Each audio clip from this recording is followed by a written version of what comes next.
जय माता दी। राधे राधे। आइए सुनते हैं अहोई अष्टमी व्रत कथा। भारत पूरे विश्व भर में अपनी अनोखी संस्कृति व परंपराओं के लिए जाना जाता है। यह देश त्योहारों का देश है और यह सभी त्योहार हमारे संस्कारों तथा वैदिक परंपराओं को आज की पीढ़ी तक पहुंचाने का एक माध्यम है। इनमें से एक त्योहार अहोई अष्टमी का है, जिसमें सभी माताएं अपनी संतान के दीर्घायु और मंगलमय जीवन के लिए उपवास रखती हैं। अहोई अष्टमी को मनाने का समय। अहोई अष्टमी कार्तिक मास के कृष्ण पक्ष की अष्टमी को मनाया जाता है। अगले 5 वर्षों में कितने बार मनाया गया? 2019 में 21 अक्टूबर को, 2020 में 8 नवंबर को, 2021 में 28 अक्टूबर को, 2022 में 17 अक्टूबर को, 2023 में 5 नवंबर को और 2024 में 24 अक्टूबर को यह अहोई अष्टमी व्रत मनाया जाएगा। तिथियां बदल भी सकती हैं। आइए सुनते हैं अहोई अष्टमी की यह कहानी। अहोई अष्टमी पर्व से संबंधित विभिन्न पौराणिक कथाएं प्रचलित हैं। इन कथाओं को पूजा करते समय स्त्रियां एक दूसरे को कथाएं सुनाती हैं। अहोई अष्टमी से संबंधित प्रचलित 2 कथा निम्नलिखित है। प्राचीन काल में एक साहूकार था, जिसके 7 बेटे और 7 बहुएं थी।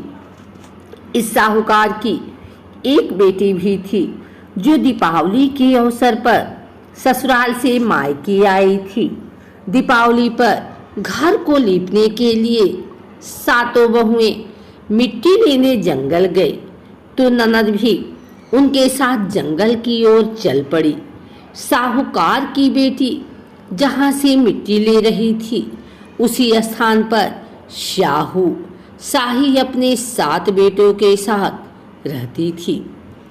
खोदते हुए गलती से साहूकार की बेटी ने खुरपी से स्याहू का एक बच्चा मर गया। स्याहू इस पर क्रोधित होकर बोली, मैं तुम्हारी कोख बांधूंगी। स्याहू की यह बात सुनकर साहूकार की बेटी अपनी 7 भाभियों में से एक एक करके विनती करती है कि वह उसके बदले अपनी कोख बंधवा ले। सबसे छोटी भाभी ननद के बदले अपनी कोख बंधवाने के लिए तैयार हो जाती है। इसके बाद छोटी भाभी के जो भी बच्चे थे, वह सभी 7 दिन बाद मर जाते हैं। 7 पुत्रों की इस प्रकार मृत्यु होने के बाद उसने पंडित को बुलवाकर इसका कारण पूछा। पंडित ने सुरही गाय की सेवा करने की सलाह दी। सुरही सेवा से प्रसन्न होती है और उसे स्याहू के पास ले जाती है। रास्ते में थक जाने पर दोनों आराम करने लगते हैं। अचानक साहूकार की छोटी बहू की नज़र एक ओर जाती है। वह देखती है कि एक सांप गरुड़ पंखनी के बच्चे को डसने जा रहा है और वह सांप को मार देती है। इतने में गरुड़ पंखनी वहां आ जाती है और खून बिखरा हुआ देखकर उसे लगता है कि छोटी बहू ने उसके बच्चे को मार दिया है। इस पर वह छोटी बहू को चोंच मारना शुरू कर देती है।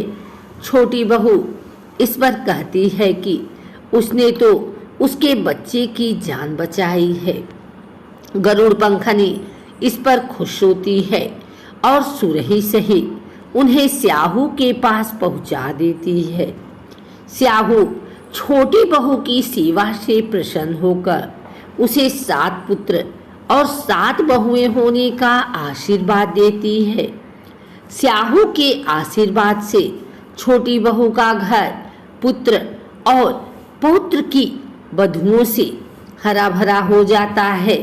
अहोई अष्टमी का अर्थ एक प्रकार से यह भी होता है कि अनहोनी को होनी बनाना, जैसे साहूकार की छोटी बहू ने कर दिखाया था।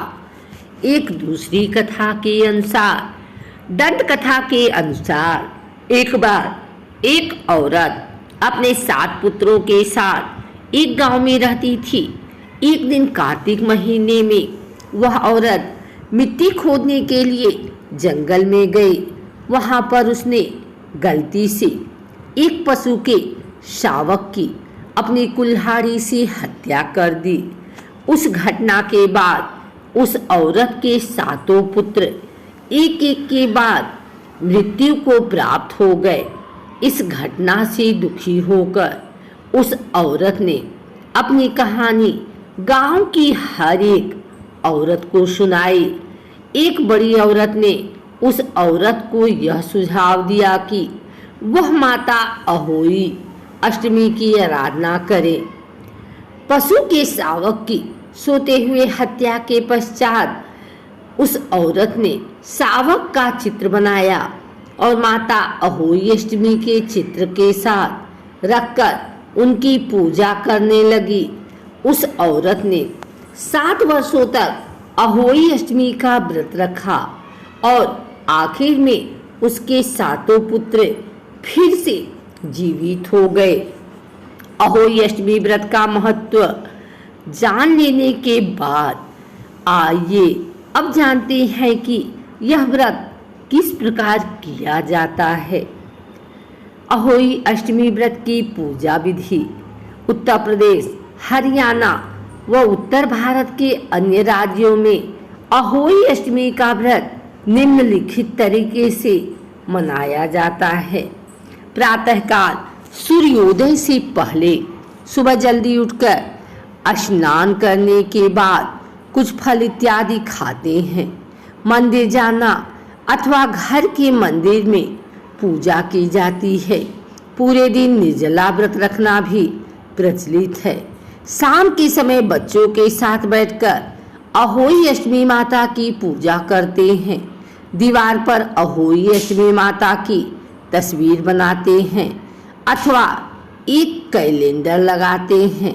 शाम को तारा निकलते ही उसको जल व खाना अर्पण करके ही व्रत खोलते हैं।